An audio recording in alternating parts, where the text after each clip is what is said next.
Vous êtes des jeunes filles. Le jour que Dieu te donne une belle-mère, prends-en soin. Comme si c'était ta maman. C'est ce que Ruth a fait.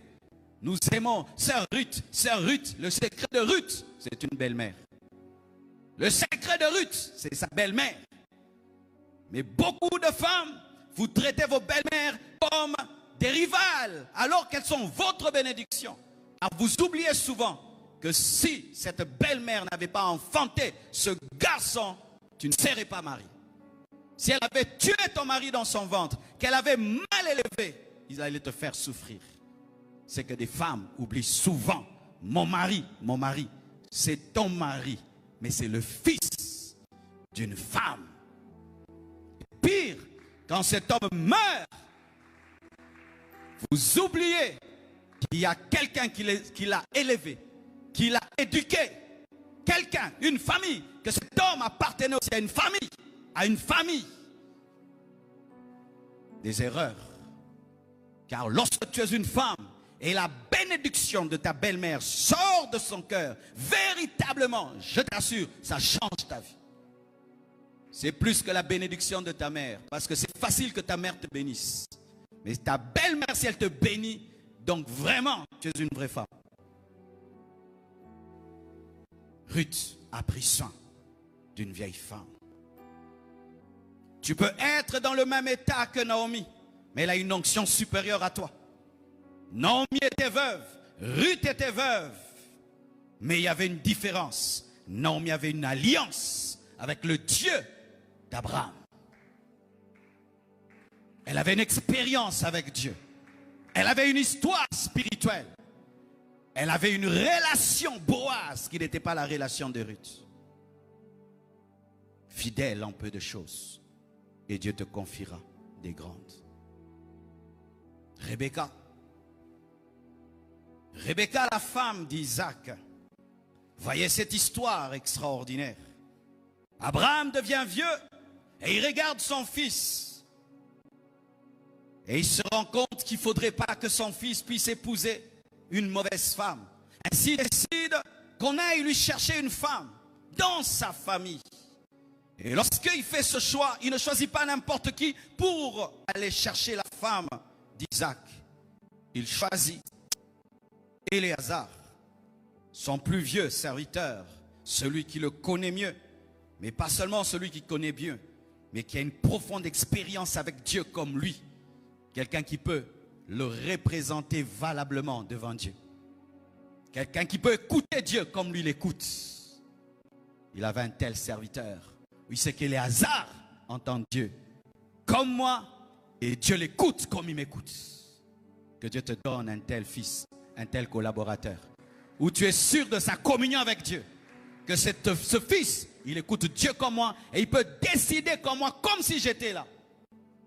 Il lui donne des biens. Il dit, va chercher une femme pour mon fils. Et Éléazar prie. Ce n'était pas la prière qu'Abraham lui avait dite. C'était son intimité avec Dieu. Il dit, la femme à laquelle je demanderai de l'eau et qui m'en donnera, et sans que je ne lui demande, d'elle-même donnera de l'eau au chameau, soit la femme que tu as destinée à ton serviteur Isaac. Et il va où il se rend, au puits. À l'endroit où les filles soumises à leurs parents vont. Il n'est pas allé au coin de la rue, au puits, là où les filles travailleuses vont. Là où les filles qui nettoient leur maison vont. Là où les filles qui écoutent leur papa et leur maman vont. Là où les filles qui sont propres vont. Là où les filles qui nettoient les assiettes vont. Là où les filles qui nettoient les habits vont. Là où les filles soumises et bien éduquées vont. Il se tient là. Et Rebecca y va. Pas pour le mariage, elle y va comme d'habitude car c'était son style de vie. Ton problème, c'est que tu donnes le meilleur de toi lorsque tu sens qu'il y a un intérêt. C'est pourquoi tu rates le jour et les heures est là parce qu'il ne va pas te prévenir. Vous qui donnez le meilleur de vous dans des grandes circonstances, vous raterez la destinée parce que la destinée vient le jour où tu ne t'attends pas. Ça vient dans la normalité de la vie. Quelqu'un vient chez vous directement et il dit, je veux ceci. C'était ta journée où tu avais décidé de donner le mauvais côté de toi. Cette femme, cette fille, opérait de manière régulière dans la fidélité aux petites choses. Elle avait l'habitude d'aller au puits. L'habitude d'obéir à son père, d'obéir à sa mère. L'habitude d'être propre. Dieu viendra te tester dans tes habitudes. Il ne viendra pas te tester dans ton extraordinaire, mais dans ton ordinaire. Tu es ordinairement quoi? Ordinairement soumise ou exceptionnellement? L'obéissance chez toi, c'est un hasard ou c'est régulier? La discipline chez toi, c'est un hasard ou c'est régulier? La loyauté chez toi, c'est une vie ou bien c'est exceptionnel? Aller au puits pour toi, c'est quelque chose que tu fais tous les jours ou des fois. Si tu es dans le des fois, Éléazar viendra, il ne te trouvera pas. Et lorsque Rebecca rencontre Éléazar, la Bible précise qu'elle était belle, qu'elle était vierge. Malgré sa beauté, elle n'était pas dévergondée. La fidélité en peu de choses, donc elle écoutait ses parents, elle obéissait, elle s'était gardée. Et lorsque le serviteur arrive, c'était un étranger. Vous savez, c'est facile de donner de l'eau à quelqu'un qu'on connaît. Mais un étranger, souvent, on révèle qui on est. Regardez comment nous répondons aux personnes que nous ne connaissons pas au téléphone. J'ai une fois testé quelqu'un comme ça. Je l'appelle comme si ce n'est pas moi. La personne était sèche au téléphone, impolie au téléphone. Quand je dis c'est le pasteur Marcelo, elle a changé de voix. Donc, elle est dans sa normalité. Elle répond mal au téléphone. C'est comme ça qu'elle rate des Éléazar. Vous répondez comment aux gens au téléphone? Vous répondez comment aux gens au téléphone? Quand ce sont des inconnus, répondant comme des païens. Qui t'a donné mon numéro? Qui t'a donné ceci? Toi, c'est qui? Moi, je suis Éléazar. Tu ne me connais pas, donne-moi de l'eau. Si c'était toi, tu allais dire, Éléazar, toi, c'est qui pour me demander de l'eau? Comme la femme samaritaine a dit à Jésus, pourquoi toi qui es juif, tu me demandes de l'eau? Pourquoi Rebecca a donné de l'eau à Éléazar? C'était son habitude. Ce n'est pas parce qu'Éléazar était accompagné de chameaux. Elle avait l'habitude et l'éducation qu'on donne de l'eau à quiconque demande de l'eau. Ton éducation te sauvera. L'éducation, c'est demeurer dans le bon de manière continuelle, sans des moments exceptionnels. Les maisons qui deviennent propres parce que c'est une fête, ce ne sont pas des maisons propres. On reconnaît une maison propre le matin, n'est-ce pas? Le matin, il n'y a pas de fête. À l'occasion de rien, la maison est propre. C'est ça la propreté. Et l'éducation, c'est faire de manière continuelle ce qui est bon. C'était son habitude. Et donc cet examen était facile pour elle. Pourquoi? Elle a l'habitude de donner de l'eau. Éléazar lui demande de l'eau. Pas parce qu'il a besoin d'eau, comme un test spirituel. Mais comme elle était dans le naturel, elle a fait le surnaturel naturellement.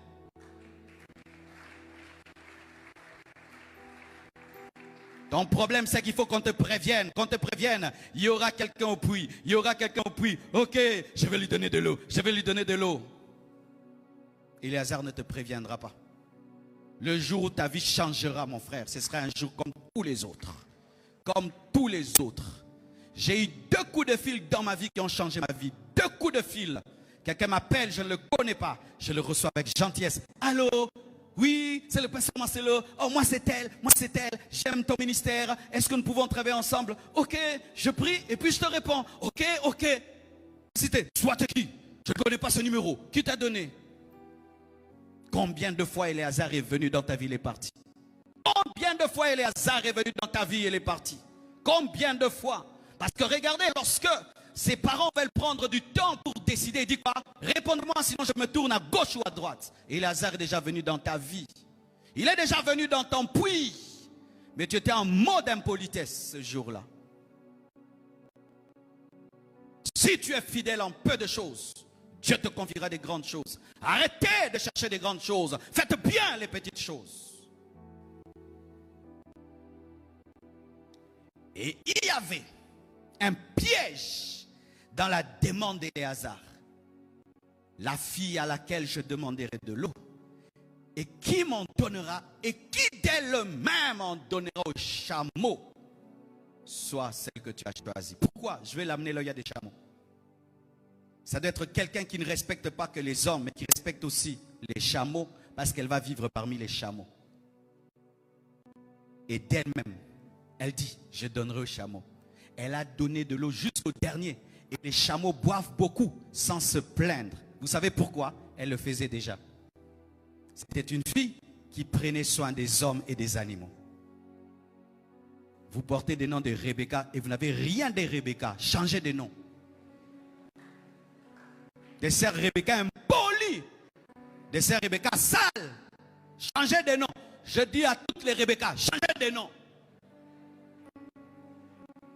Des Rebecca qui n'écoutent pas leurs parents. Des Rebecca qui ne sont pas serviables. Changez de nom. Et cette femme donne de l'eau au chameau. Et Éléazar regarde très étonné. Très étonné. La destinée était à l'œuvre. Alléluia. Il y a des choses qui viendront dans ta vie pendant cette année. Aucun prophète ne t'annoncera quoi que ce soit. C'est ton éducation qui te sauvera. Les chrétiens, il y a une chose que vous enseigne pas, l'éducation. Être bien éduqué, savoir saluer, savoir recevoir les gens, savoir avoir de la promptitude. Ce sont des petites choses, mais qui déterminent les grandes choses. C'est pourquoi, chers parents, au-delà de donner à vos enfants de l'argent, donnez-leur une éducation. Une éducation, tu sais, tu meurs, mais tu sais que ton enfant, au travers de son éducation, va ouvrir les portes et va rester dans les portes. Parce que quand tu es impoli, tu entres dans les portes, mais les portes t'éjectent. Alléluia. Cette femme épouse Isaac. Cette femme engendre Jacob. Cette femme engendre Jésus. Rebecca, fidèle en peu de choses, elle est devenue l'ancêtre de Jésus-Christ. David, le roi David, nous l'aimons beaucoup, mais on ne lui a pas donné la royauté directement. Il devait être fidèle derrière des animaux. Tu as appelé être pasteur, on te dit va laver les toilettes. C'était ça David. Appelé à avoir la plus grande église du monde, mais lavant les toilettes, c'est ça David. Mais vous voulez directement monter ici. Vous voulez monter ici, d'ici, ici. Si on ne te donne pas ici, tu quittes l'église. Tu commences ta propre église. Vous refusez d'être à la porte. Vous tenir debout et donner la place aux autres. Vous pensez que je ne vois pas ce frère Jacques qui ne modère pas? Vous pensez que je ne vois pas ce frère Jacques qui ne prêche pas? Vous pensez que je ne vois pas comment il grandit chaque année, qu'il mûrit en sagesse, en intelligence? Vous pensez que je ne sais pas qu'il écoute quand je prêche et qu'il capte des choses? Vous pensez qu'il faut qu'il prêche? David n'a pas besoin de diriger les hommes. Les animaux lui suffisent pour apprendre le leadership.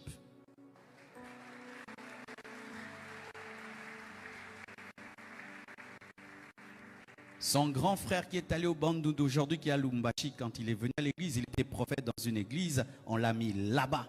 Il gérait les sons là-bas. Et c'est de là-bas qu'il est allé au Bandundu et qu'il est allé. Il n'avait jamais prêché ici. Mais là-bas, il avait appris des choses. Dieu n'est pas un homme pour te former comme tu penses et comme tu imagines. Mais si seulement tu sais que tu es sous son contrôle, tout ce qui t'arrive est bon pour ta formation. Tout est bon. Les bonnes et les mauvaises choses, tout est bon. Et Dieu doit lui donner le trône. Ce n'était pas n'importe quel trône, mes frères, le trône d'Israël. La seule nation au monde qui adorait l'Éternel.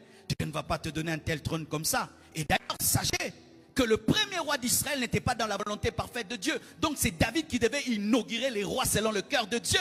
Et tu penses que Dieu va te donner facilement une telle place? Il doit te former et t'éprouver dans les petites choses. Saoul était le produit de la convoitise d'Israël, qui a réclamé un roi comme les autres. Mais David, c'était le choix de Dieu. Et le choix de Dieu passe par quelle formation? Ton problème, c'est que quand on te prophétise, du coup tu penses que la prophétie va t'amener en haut. Non, la prophétie va te faire descendre pour te faire monter. Depuis qu'on m'a prophétisé, je ne vois rien. Tu vois beaucoup, mais dans les trous. Dans les trous, on voit les noirs. C'est pourquoi tu ne vois rien. Parce que tu es dans les trous. Dans les trous, on ne voit rien. Tu es dans les trous. Mais continue à trouer. Tu vas sortir chez Pharaon. Oh, je ne vois rien. Mais parce que tu es dans les trous, c'est pourquoi tu ne vois rien. Le trou n'est pas éclairé. Mais tu es dans le plan. Et là, frère, fidèle, il paie les brebis de son père. Ce n'est pas Dieu qui a dit paie les brebis de ton père. Il était fidèle, obéissant à son père. Ton père te demande de faire des choses. Mon fils, aujourd'hui, je te donne de gérer ça. Je ne parle pas de papa pasteur, ton papa. Ton papa t'a confié des choses dans la vie. Tu les as négligées alors que c'était ta formation. Tu n'écoutes jamais ton père. Ton père dans la chair, je ne parle pas même de ton pasteur. Tu es un enfant désobéissant comme tu es là. Désobéissant. Et des fois, vous faites des choses qui amènent vos parents à haïr les pasteurs. Moi, je ne crains que Dieu est mon pasteur. Oh, arrêtez de me maudire. Je ne vous ai pas enfanté. Je veux des fidèles qui honorent leurs parents et qui honorent leurs pasteurs. Je ne veux pas, je te vois, tu trembles devant moi, je vais te visiter chez toi, tu réponds n'importe comment à ton père. Non. Est-ce que tu honores tes parents? C'est son père qui lui a donné. D'ailleurs, le mauvais travail, parce que le cadet de la famille, on ne lui confie pas de telles tâches. On aurait cru que c'est de l'injustice. Vous voulez dire que c'est l'injustice? Il paie les brebis de son père. Même l'injustice des hommes va te conduire sur le chemin de tes expériences. Même l'injustice des hommes te conduira sur le chemin de tes expériences. Parce que pour affronter le loup, le lion et l'ours, il faut être dans la solitude. C'est ton lieu d'entraînement. Un coin où tu es comme jeté. Mais c'est là que tu vis des choses avec concentration. Lui qui est appelé être roi, Dieu lui dit quoi? D'aller donner la nourriture à ses frères. Il a l'onction. Samuel l'a oint. Il a l'onction royale. Mais l'homme qui a l'onction royale, qu'est-ce qu'il va? Il amène du pain. Du pain. Il amène du pain à la guerre. Manabitinda. Comme certains, vous passez à côté de votre destinée. Avec toutes les prophéties qui sont sur ma vie, voilà le travail qu'on me donne. Avec tous les potentiels que j'ai, voilà que le travail qu'on me donne. Tu es plus que David. Ouin, transporteur du pain, pour donner aux autres, s'enquérir de leur situation, alors qu'il a l'onction royale. Fidèle dans des petites choses. Il n'a pas mangé ce pain. Il n'a pas vendu ce pain. Il a fait arriver le pain. Vous, on vous envoie le pain, vous bouffez le pain. Vous vendez la moitié du pain. Et j'aime dire ceci. Quand tu travailles avec un homme, il te donne 10 000 $. Il te dit, va acheter quelque chose. Tu arrives là-bas, tu trouves que c'est 9 000. Tu rends 1 000 $.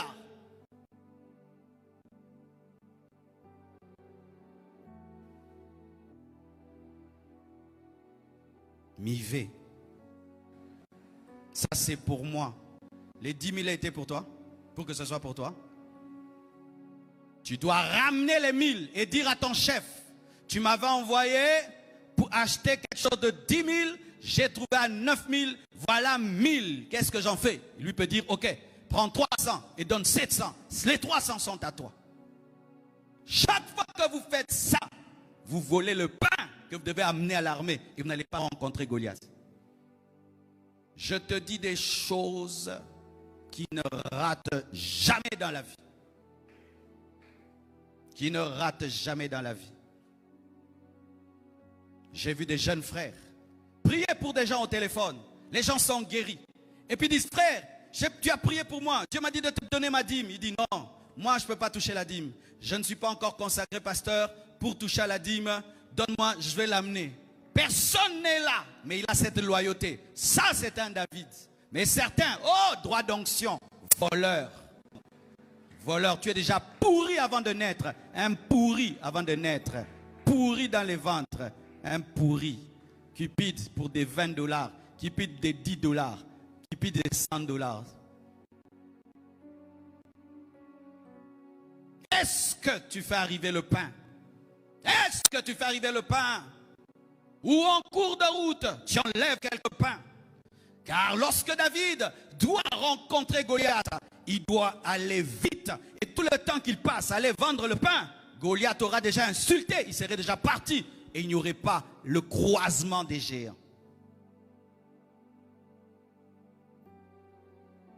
Si tu gères la boutique de l'autre, avec fidélité, tu auras ton magasin.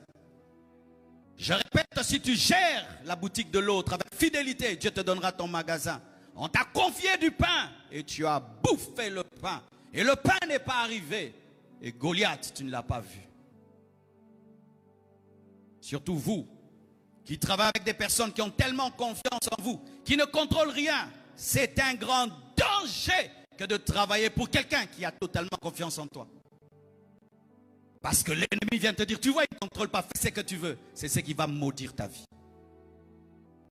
Entre un chef qui te contrôle beaucoup et celui qui ne te contrôle pas, celui qui ne te contrôle pas est plus dangereux. Pourquoi? Il t'a donné sa confiance et son amour. Et Dieu est avec de tels hommes.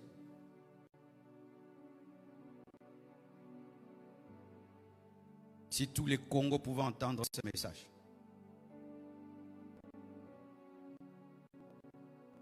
Fidèle pour donner la nourriture. Et lorsqu'il combat, il ne combat pas pour lui. Parce que lorsqu'il a affronté Goliath, on ne lui avait pas dit que tu auras le trône. On lui a dit tu auras seulement la fille du roi. Donc même sa vie qu'il met en danger, il la met en danger pour Saoul. Il allait dans des guerres et il revenait. Il allait dans les guerres, il revenait pour Saoul. Pour maintenir le trône d'un ex-roi. Il combattait pour maintenir le trône de quelqu'un d'autre. Est-ce que tu te bats pour la vision des autres? Avant que Dieu ne te confie ta vision, il te permettra de travailler dans la vision de quelqu'un. Et si tu fais arriver l'autre dans sa vision, c'est alors que ta vision arrivera. Tu veux régner, tu dois te battre pour Saoul. Beaucoup d'hommes ne sont pas engagés dans des grandes entreprises. Quand on te pose des questions sur ton CV, tu as travaillé où? Il dit, j'ai jamais travaillé pour personne. On ne t'engage pas. Tu as travaillé où? Moi, j'ai travaillé tel. Cette compagnie, c'est nous qui l'avons commencé. J'étais tel endroit, c'est moi qui ai fait ça. J'étais tel endroit. Tu as fait tout ça là-bas. Ok, viens ici. Mais là-bas, tu étais là-bas, tu as détruit. Là, tu as détruit, tu as détruit. Ne sois pas ces genres de personnes qui mettent le maximum d'eux-mêmes que lorsque c'est à eux. Quand c'est à toi, c'est quand tu as 100%. Mais quand c'est à l'autre, tu as 50%. Il est à 100% dans la vision de Saoul. À 100% dans la vision de Saoul. Mettant sa vie en danger dans la vision de Saoul. Et il recevait des flèches au lieu d'avoir des récompenses. Mais il a continué et Dieu lui a donné le trône. Si tu es fidèle dans ce qui est à autrui, c'est alors que Dieu te donnera ce qui est à toi. C'est écrit dans la parole. Si tu ne sais pas gérer ce qui est aux autres, Dieu ne te donnera pas ce qui est à toi. Si tu attends ce qui est à toi, prends soin de ce qui est aux autres. C'est alors que Dieu te donnera ce qui est à toi. Il a veillé sur le trône de Saoul, alors qu'il savait que lui avait l'onction véritable. Dieu, des fois, peut t'amener à servir auprès de quelqu'un qui est inférieur. Tu lui dépasses en intelligence. Tu lui dépasses en tout. Mais Dieu te dit, soumets-toi. Se soumettre à quelqu'un qui est moins que toi, plutôt se soumettre à quelqu'un qui est fort, n'est pas une bonne soumission. Là, tu es obligé parce qu'il va t'écraser. Mais te soumettre à quelqu'un qui est moins intelligent, moins capable, Ça, c'est la soumission. Parce que là, ce n'est que l'autorité spirituelle que tu respectes, mais pas le potentiel. C'était le cas de David. Il était plus fort que Saoul, plus courageux que Saoul, plus loin que Saoul, plus intime à Dieu que Saoul, plus jeune que Saoul, plus aimé par le peuple que Saoul. Mais il a gardé Saoul en place. C'est pourquoi son trône est resté stable. Des principes de la vie avec lesquels tu ne dois jamais jouer, mon frère. Jamais. Que ce soit dans une entreprise ou quelque part où tu travailles, dans l'église, dans le ministère, dans tous les domaines, sachez toujours protéger Saoul. Ce n'est pas que tu es bête quand tu le fais. Tu prouves devant Dieu que l'élévation ne vient pas de toi, mais vient de l'Éternel. Car si Dieu veut t'élever, tu n'as besoin de tuer personne et de détruire personne pour qu'il t'élève. Une seule personne est morte pour que tu sois élevé, Jésus-Christ de Nazareth. Et cela te suffit. Tu n'as pas besoin de 2 ou de 3 personnes.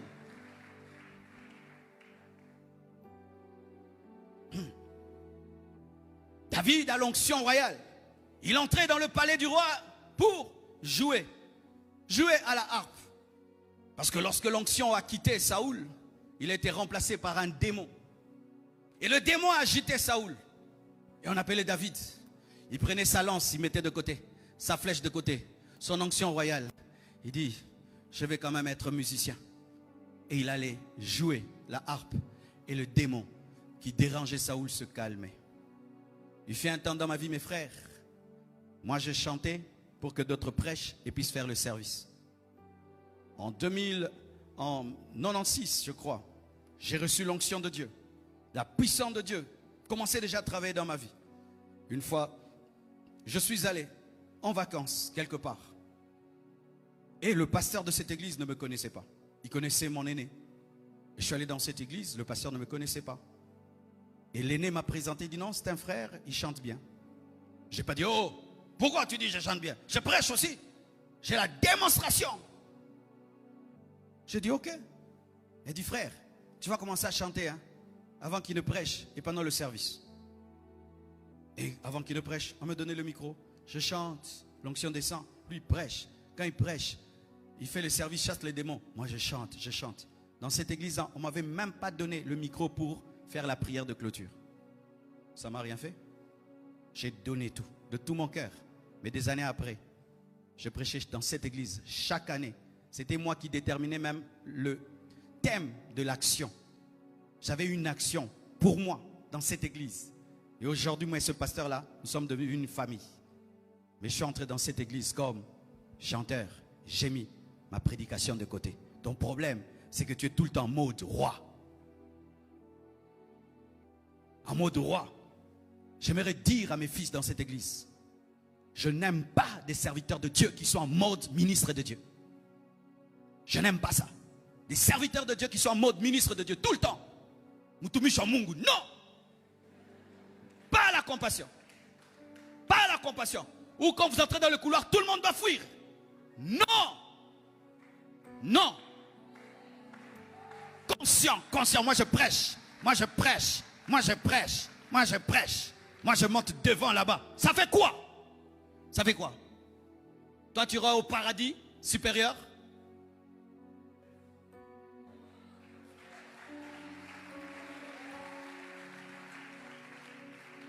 Moïse est parmi les hommes les plus ouins de la Bible. Des fois, il oubliait son autorité. Il était plus un intercesseur qu'un leader. Mais beaucoup de gens, ils sont tout le temps en mode roi. Je suis le roi. Il y a un temps, on cache la royauté. On joue la harpe. On joue la harpe. Et c'est ça qui va te préparer à la royauté. Ne soyez pas tout le temps conscient de vos ministères, conscient de vos prédications, conscient de votre élévation. Mettez ça de côté. Soyez des enfants de Dieu. Et Dieu t'élèvera et t'élèvera et t'élèvera encore. Car quand Dieu te voit seulement, tu donnes une seule prédication. Ma peke mati. Osukika moko.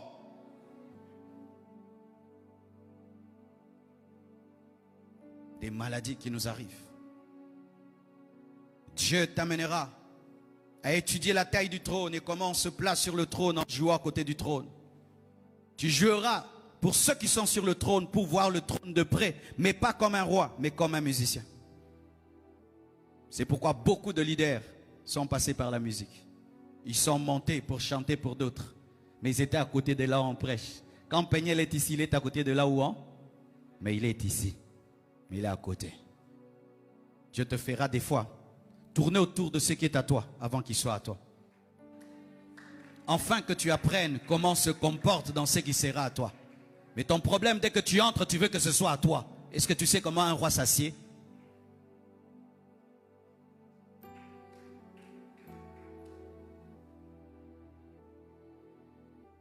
Joseph, comment est-il devenu premier ministre? Pas d'abord lorsqu'on l'a vendu. Son père qu'il aimait beaucoup. Il était l'enfant aimé, l'enfant gâté. Mais Joseph était un enfant gâté différent. Quel est son amour? C'était un enfant soumis. Enfant gâté. Quand tu pleures, les parents viennent. Quand tu cries, les parents viennent. On te traite comme un vase en porcelaine.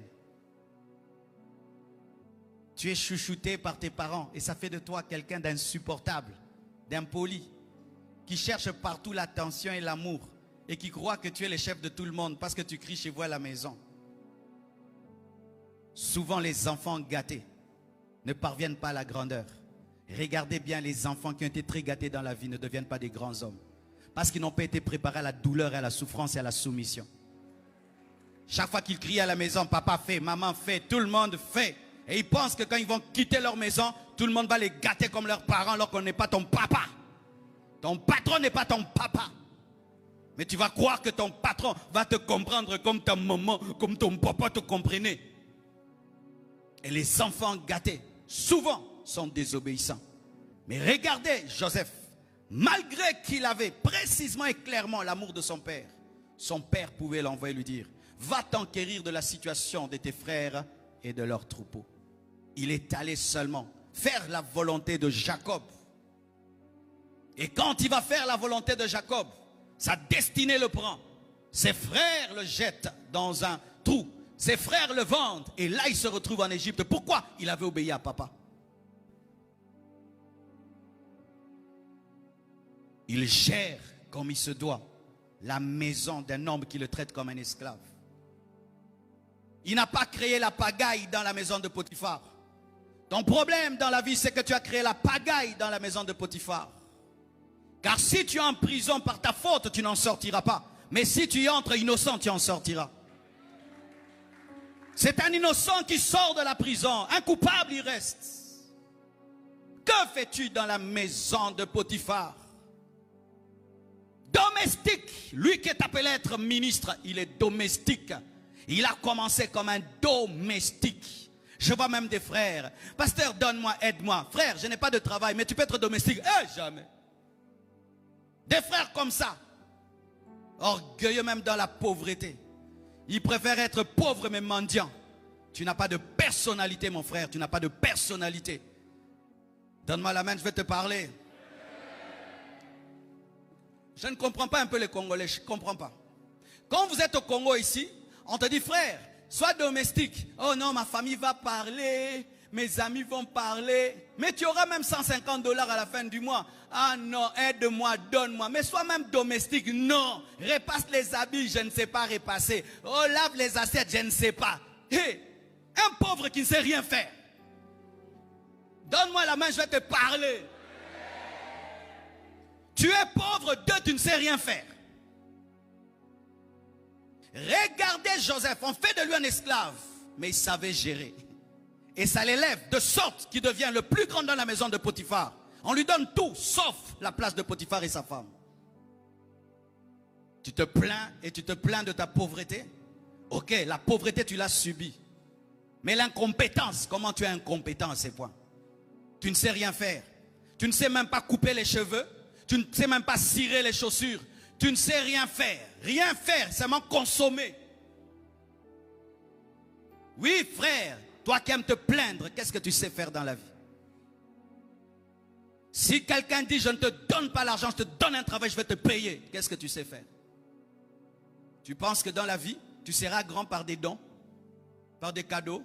Jamais on devient grand par des dons et des cadeaux. Les dons et les cadeaux sont des exceptions de la destinée. C'est comme les raisins dans un gâteau.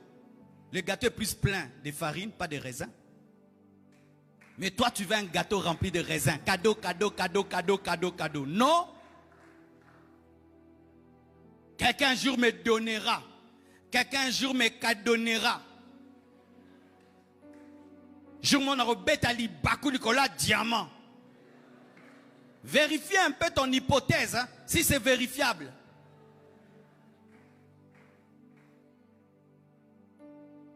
Enfant gâté, mais il peut être domestique et un bon domestique. Un homme de Dieu qui est grand dans ce pays a témoigné. Il dit, moi j'étais le domestique d'Idaosa, moi et ma femme. Il était chauffeur d'Idaosa, sa femme domestique, bonne dans la maison d'Idaosa.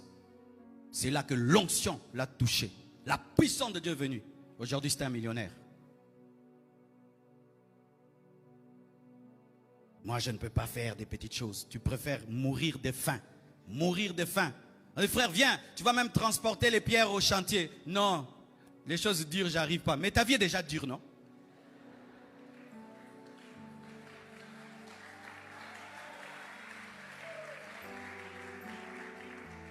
Comment avec toute la force que tu as, toi tu meurs de faim? Comment tu peux mourir de faim?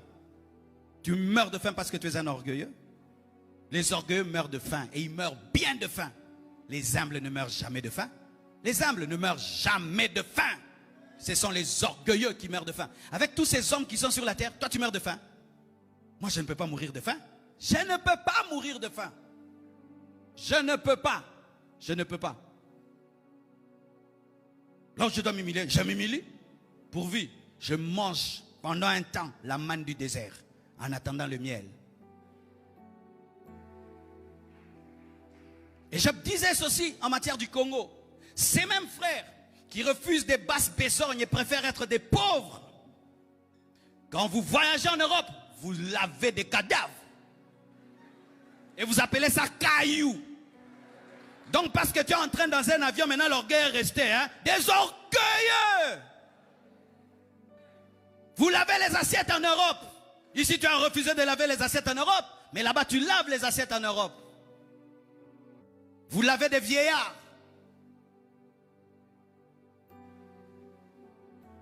Vous travaillez dans les restaurants comme des serveurs. Là-bas, vous le faites. Mais ici, tu ne peux pas travailler dans un restaurant. Pourquoi on va me voir? Tu vois, quelqu'un qui a faim, mais qui a conscience des yeux des gens. Tu n'as pas encore très bien faim. Tu n'as pas encore la faim. Quelqu'un qui a faim, on va me voir, tu n'as pas faim, tu n'as pas encore faim. Tu auras faim.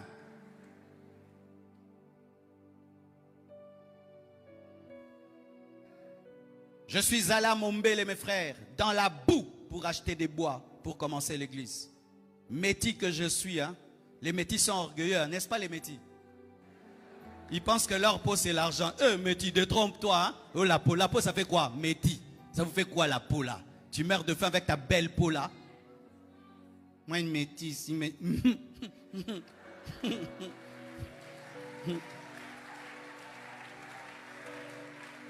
Métisse, mais tu es pauvre. Hein? Métis, mais tu es pauvre. Tu vas bouffer ta peau. Donc comme toi tu es métissé, il faut que le monde ait pitié de toi. Et que tu es comme passe-partout la peau. Tu fais quoi? Métis.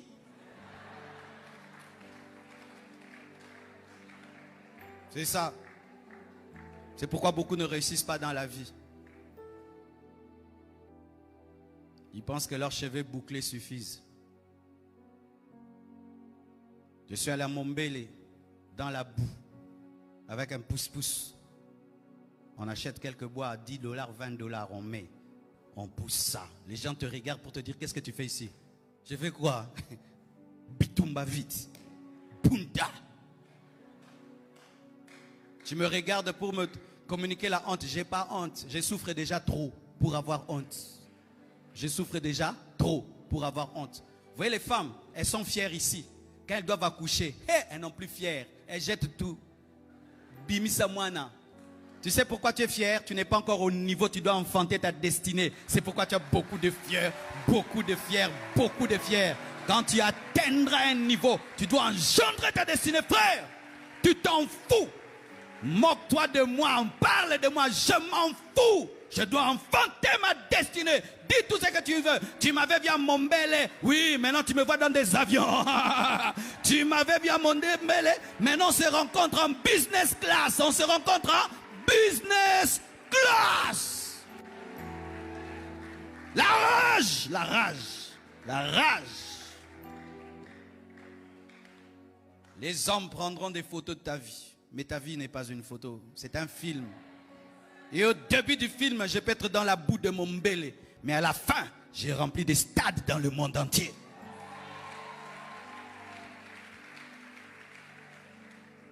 Tu as honte. C'est pourquoi tu n'acceptes pas les choses simples. Jésus est mort nu à la croix. Jésus, vous avez déjà imaginé ça? Tu es un leader, un homme de miracles, de prodiges. Au lieu qu'on te crucifie avec des vêtements nus. Mais regardez la fierté de Jésus. Crucifié nu, il donne des ordres. Fils. Omimonate, fils. Voici ta mère. Mère, voici ton fils. Père, pardonne-leur. Jésus. Car ils ne savent pas ce qu'ils font. Père, tout est accompli. Et dans quel état? Sois comme Jésus, tu as un mental. Tu es tellement concentré sur ta destinée que tu n'as pas le temps d'avoir honte. La Bible dit qu'il s'est moqué de l'ignominie. Il s'est moqué de la honte. La honte a eu honte de lui. Tellement qu'il n'en avait pas honte. Pourquoi? Il savait qu'il allait avoir le nom qui est élevé au-dessus de tout autre nom. Il savait que bientôt il va dépouiller les autorités et les dominations. Il savait que bientôt il va vaincre la mort et il va ouvrir le chemin à ses frères pour entrer dans la vie éternelle. Sois concentré sur ta destinée et tu accepteras les petites choses qui sont momentanées, mais qui sont importantes. Donne-moi un amen. Je vais être le pasteur des hommes courageux. Je vais être le pasteur des hommes qui savent se battre dans la vie. Pas des pleurnichards et des pleurnichards. Je vais être le pasteur des gens qui se battent dans la vie. Pas des gens qui viennent fuir la vie à l'église et qui n'ont qu'une mentalité de gagnant par rapport aux circonstances de leur vie. Qui ne savent que pleurer dans la prière et pleurer devant les hommes. Non, c'est pas ça la vie chrétienne.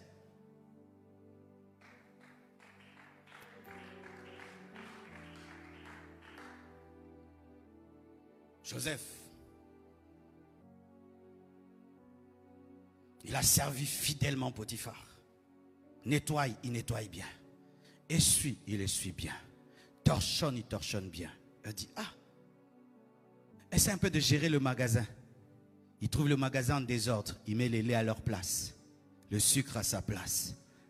Le piment à sa place. La femme de Potiphar entre. Hé, qui a fait de l'ordre comme ça? C'est Joseph. Est-ce que tu ne peux pas maintenant gérer notre magasin? Il entre dans le magasin, la comptabilité est bizarre. Il met tout en ordre, tout en ordre, tout en ordre. Il montre à Potiphar ses bénéfices et ses pertes et comment il peut investir. Et il investit, ça marche. Il dit, hé, je te confie tout, sauf ma femme. Et il n'a pas touché à la femme. Il a eu un jardin avec l'arbre de la connaissance du bien et du mal. Il était plus qu'Adam, il n'a pas touché. Quand le serpent est venu, mange, il a refusé. Il a préféré aller en prison que toucher à l'arbre de la connaissance du bien et du mal. Car dans chaque bénédiction, il y a l'arbre de la connaissance du bien et du mal. Chaque fois que Dieu te bénira, il y aura toujours un interdit. Dans toute bénédiction, il y a l'arbre de la connaissance du bien et du mal. Dans tout jardin, il y a l'arbre de la connaissance du bien et du mal. Quel est l'arbre de la connaissance du bien et du mal dans ton jardin? Qu'est-ce que tu ne peux pas faire? Dieu ne peut pas te bénir et tu peux tout faire. Il y a toujours quelque chose qu'on ne peut pas faire. Où tu fais, tu détruis tout. Et lui avait la connaissance. Il a refusé. Et lorsqu'il va en prison, il continue. Fidèle dans les petites choses. Il gère la prison. Quand tu gères les prisonniers, tu gères quoi? Des bagarres. Tu gères quoi? Des habits sales. Tu gères quoi? Des choses qui ne sont pas de ton niveau. Et au lieu qu'il soit un prisonnier qui se plaint, il devient un prisonnier leader. Ton leadership, avant de se manifester parmi les hommes libres, se manifestera parmi des hommes captifs. Ton leadership, avant de se manifester sur des hommes riches, se manifestera sur des pauvres. Ton leadership, avant de se manifester sur toute l'Égypte, se manifestera dans la maison d'un Potiphar et dans une prison.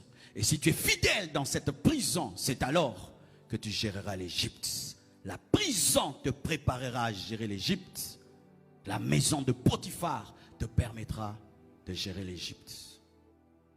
N'est-ce pas que toutes les filles qui, lorsqu'elles étaient chez leur maman, se donnaient à préparer, à arranger, quand elles se marient, elles n'ont pas beaucoup de difficultés. Mais toi, depuis que tu te maries, le pondou vient d'où? Il vient de chez vous. Pour que ton mari mange bien, il faut que ta maman prépare. Pourquoi?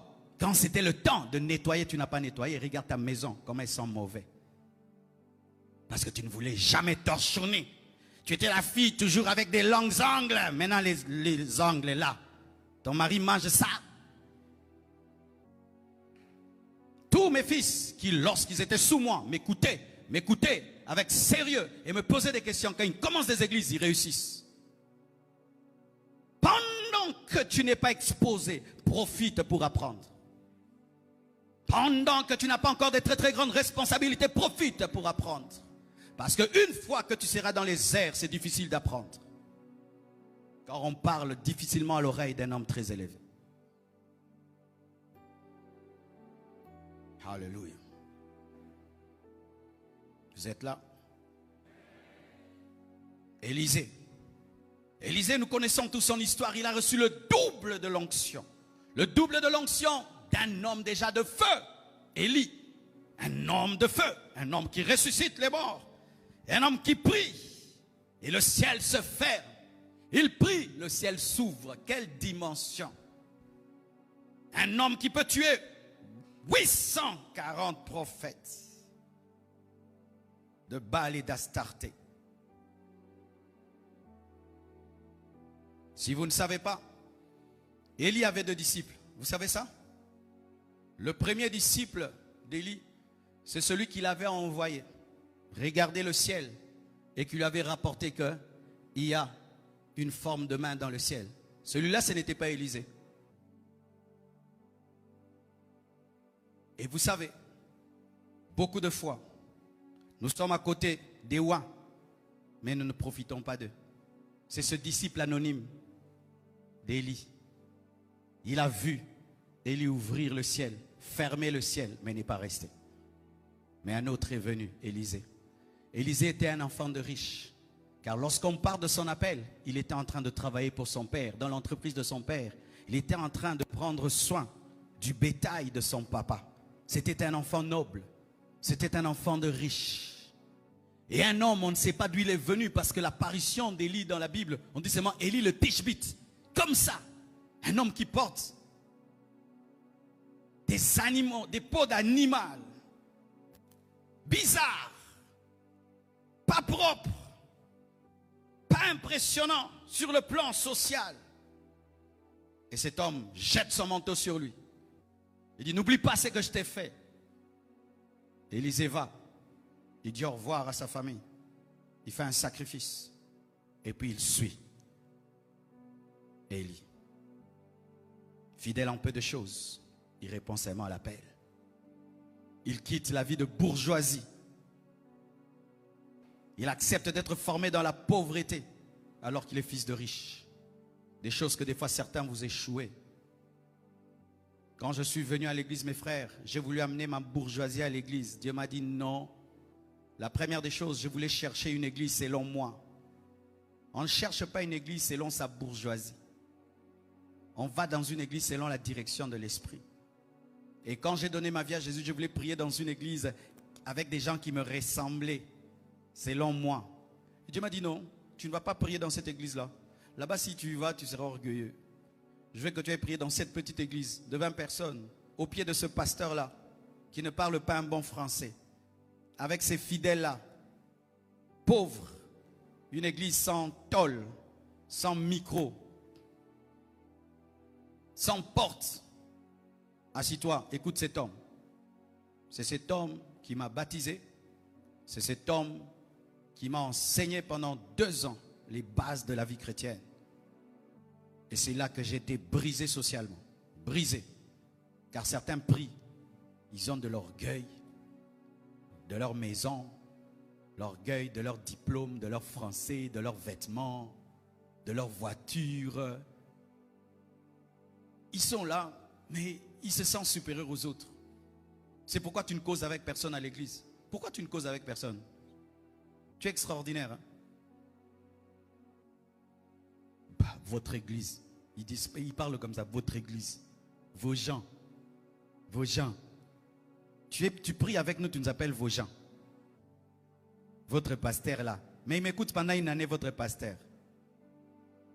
Quand il veut s'asseoir sur une chaise, il la regarde 2 fois.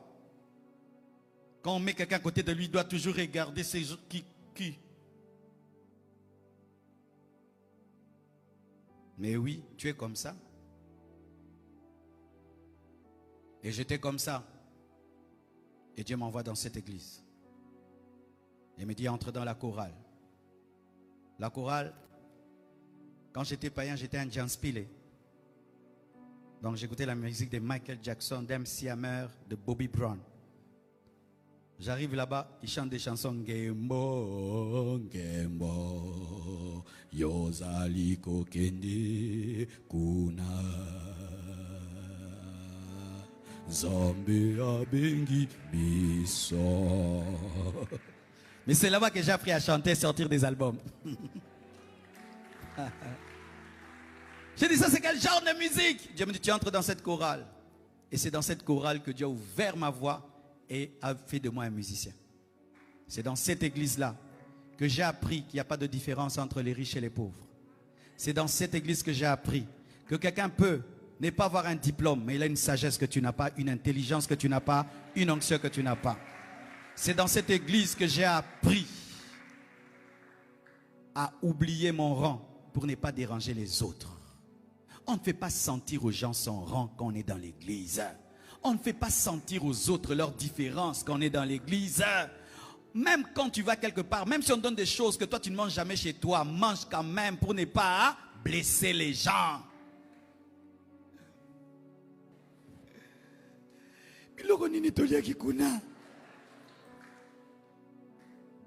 Non brisé, charnel. J'ai appris dans cette église à manger sans fourchette avec mes frères, le riz et le pondou. J'ai appris dans cette église à balayer ce que je ne faisais pas chez nous. J'ai appris à cette église à transporter les bancs, à transporter des tam-tams. Et 2 ans après, Dieu m'a conduit à Flaming Fire. Une église où il y avait des intellectuels et tout. Mais ça ne me disait plus rien. Je n'étais pas là-bas parce qu'il y avait des intellectuels. C'est moi parce qu'il y avait la parole, l'onction et la formation. Je n'étais pas là-bas pour des buts charnels et des suffisances. Et Élisée, fils de riche, qui est son pasteur? Un pauvre. Un pauvre. Dieu te formera des fois au travers de quelqu'un qui n'a pas tout ce que tu as, mais qui a l'essentiel que tu dois avoir. On ne choisit pas l'église selon la voiture du pasteur, ni même sur le statut marital du pasteur. Il y a certains qui ont refusé de prier à la compassion parce que j'étais célibataire. Maintenant, je me suis marié. Maintenant, j'ai des enfants. Maintenant, vous étiez partis pourquoi? D'autres même ont refusé que je bénisse leur mariage parce que j'étais un célibataire. Alors qu'il y a des gens qui ne se marient pas, qui bénissent des mariages. Qu'on appelle aussi mon père. De l'injustice, de l'injustice. Je peux être jeune, mais je te bénis. Je peux être pauvre, mais je te rends riche. Comme on nous a prêché hier. Je peux ne pas voir de visa, mais je prie pour toi. Tu as des visas et des visas et des visas.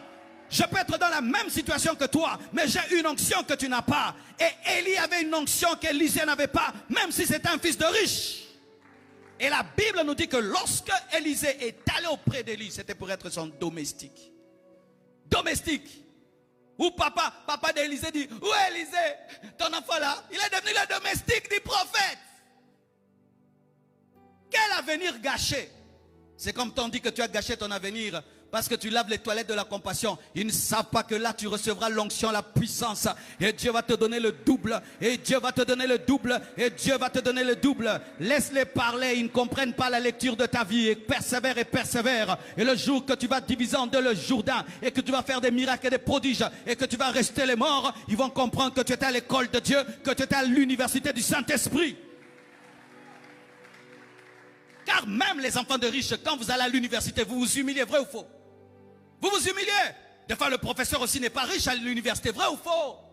Il vient à pied, des fois, vrai ou faux?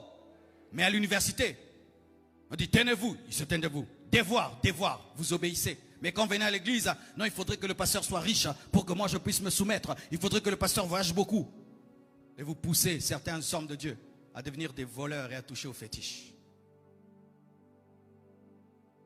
Tu peux entrer dans un département, le président c'est Élie. Soumets-toi à Élie. Malgré ses vêtements, malgré son pantalon troué, malgré sa chaussure qui a regardé Dieu. Oui, soumets-toi.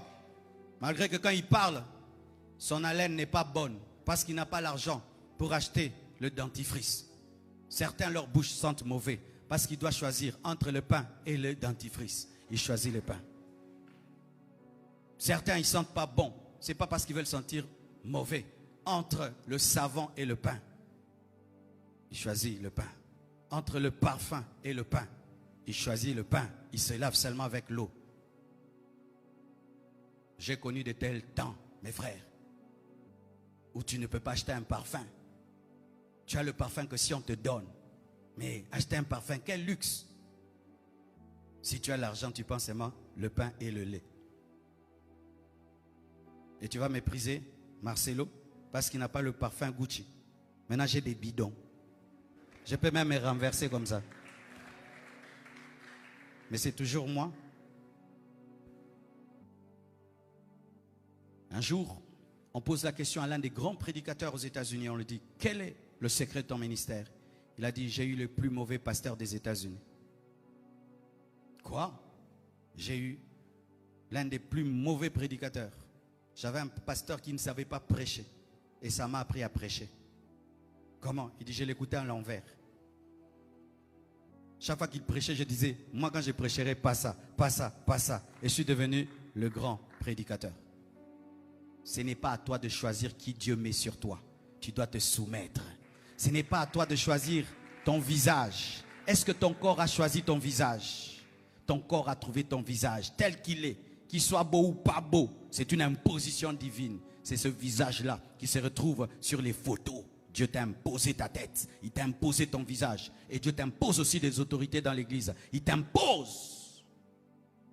Lorsque vous avez une école de Dieu à votre goût, ce n'est pas l'école de Dieu. Lorsque vous avez une école de Dieu à votre goût, ce n'est pas l'école de Dieu. Dans l'école de Dieu, Dieu te soumet à des professeurs. Si tu es infidèle à l'école de Dieu, jamais Dieu ne te fera paraître. Si tu n'acceptes pas d'être le domestique d'Élie, jamais tu n'auras le double de son onction. Car lorsque Élie devait partir, il a même chassé Élisée. Tu imagines, tu es fils de riche, tu es en train de suivre un pauvre prophète, et ce pauvre prophète te chasse. Il dit, reste ici. Il dit, je ne partirai pas. L'Éternel est vivant, ton âme est vivante, je ne te laisserai point. Gilgal, Jéricho, Bethel. Il dit, reste. Et puis il dit, qu'est-ce que tu veux? Demande. Et il demande le double. Il dit, ce que tu demandes est difficile. Et écoutez la condition que lui donne Élie. Il dit, si tu me vois pendant que je monte. Tu sais ça veut dire quoi? Quand Élie dormait, Élisée le regardait. Parce que s'il dort, il part, il rate. S'il sort, il le suit. Donc il a fait de lui un malandangoulou. Comme toi, tu es le malandangoulou du pasteur, hein? Élie était le malandangoulou d'Élie. Tu as déjà suivi qui? Je vois des gens qui disent, pasteur, prie pour moi que ton onction vienne sur moi. Que je t'explique un peu. Mon onction vienne sur toi. Comme ça seulement. Tu sais, avant je croyais ça, mais ce n'est pas vrai. Ce n'est pas parce que quelqu'un t'impose les mains que tu reçois son onction. Il est le canal de Dieu pour que Dieu te donne ton onction. Si je te touche, ce n'est pas que mon onction vient sur toi, c'est l'onction que Dieu a prévu te donner qui passe sur toi. Mais pour que l'onction d'un homme de Dieu vienne sur toi, frère, il y a des grandes conditions. Tu ne peux pas avoir l'onction d'un homme de Dieu que tu critiques. Tu ne peux pas avoir l'onction d'un homme de Dieu que tu n'aimes pas. Tu ne peux pas avoir l'onction d'un homme de Dieu que tu n'as pas servi. Tu ne peux pas avoir l'onction d'un homme de Dieu à qui tu n'as pas été loyal. Tu ne peux pas avoir l'onction d'un homme de Dieu, tu as refusé de souffrir avec lui. Tu auras comment? Tu auras comment? Tu auras comment? Ce sont des choses qu'on croit. L'homme de Dieu passe comme ça. Si tu touches sa veste, boum, tu reçois son onction. Tu vas recevoir la guérison. Mais c'est différent du don de guérison. La femme à la perte de sang a reçu la guérison. Elle n'a pas reçu l'onction de guérison.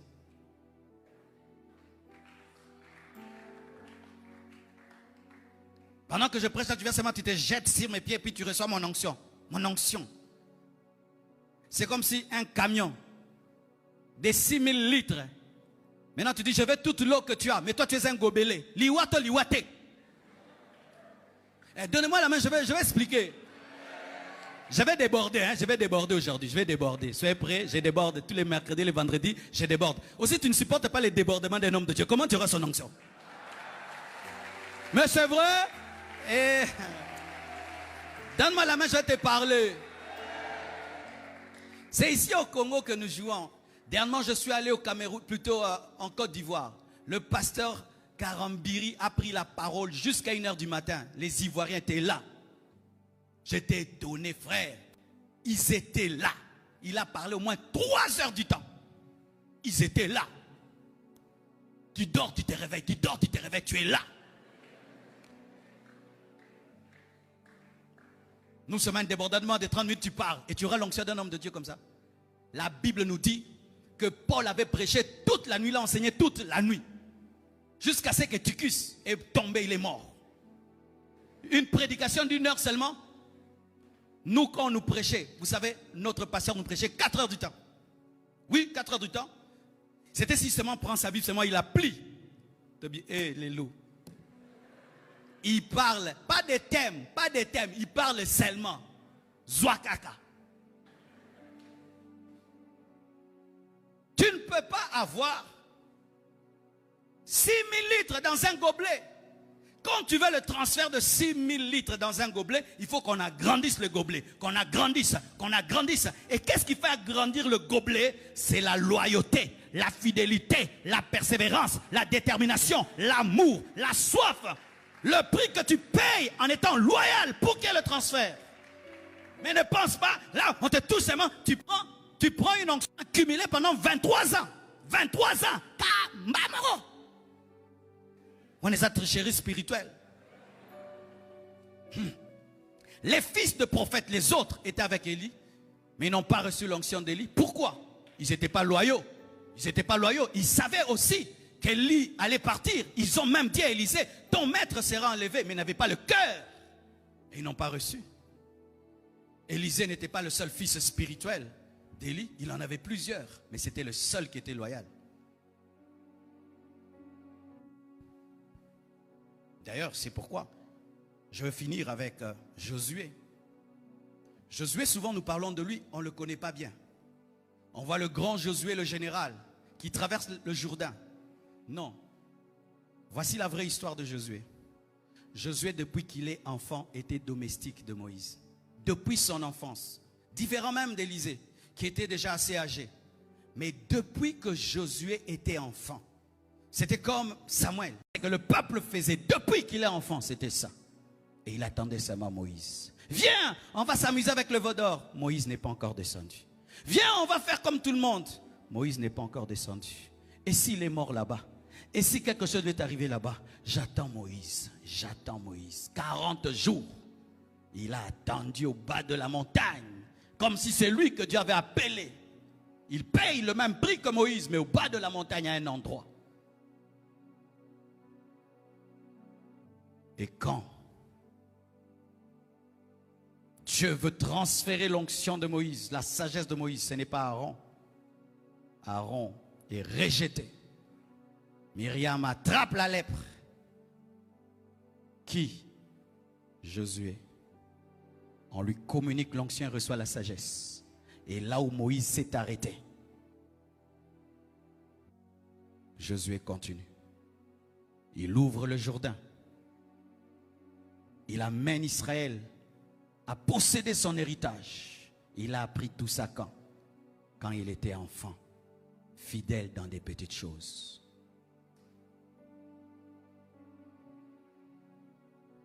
Es-tu distrait quand Dieu t'enseigne? Es-tu concentré quand Dieu t'enseigne? Prends-tu au sérieux l'école de Dieu? Je ne pense pas que Moïse disait à Josué, tu me remplaceras. Il ne lui disait pas ça. D'ailleurs, c'était une surprise même pour Moïse. Mais c'est lui qui a remplacé le grand Moïse.